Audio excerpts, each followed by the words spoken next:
The dead zone. As a public figure and so a character in debate, Richard Dawkins may be found in the dead zone, marking the intersection of a child's question, who made God, and what the classic R.R. Bolgar called the peculiar debris of an abandoned and virtually forgotten science. Although discussing rhetoric, Bolgar could well have been describing theology.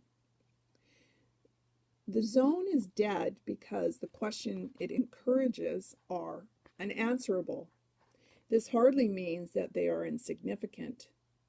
Childish questions have their point, and in the case of God's existence, their point is to place in doubt some of the intellectual maneuvers which his existence is affirmed.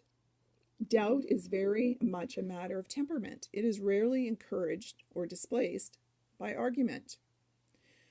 For certain temperaments, the existence of the universe is a mystery, one that gnaws irritably at the soul. Why is this damn thing there? The thought that it is there for no good reason is said by some to spoil their enjoyment of life. In time taken from writing, hunting, estate management, and fornication, Leo Tolstoy very often expressed sentiments such as this. Like Levin in Anna Karenina, he has widely regarded a pest for doing so. On the other hand, a great many women and men take the universe in stride, and if they are disposed to ask why it is there, they are easily pleased when the answer that the physicist and Nobel laureate Frank Wilczek insouciantly offered, the universe, he wrote, appears to be just one of those things.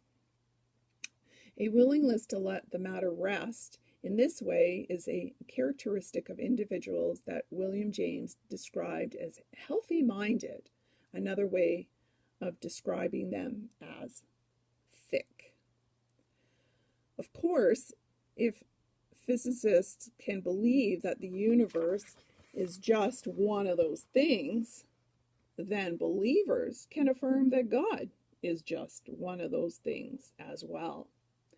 To the question of why believers should not stop with the universe, there is only the counter question of why physicists should not proceed further to God. I mention these points to stress what should be obvious. The questions arising in the dead zone are a matter of temperament. A religious instinct is universal. It arises in every human being. Hence the popular observation that there are no atheists in foxholes. But whether an instinct is allowed to progress toward frank affirmation, or whether it is denied and then discarded, these are not issues that answers to any obvious claims of argument.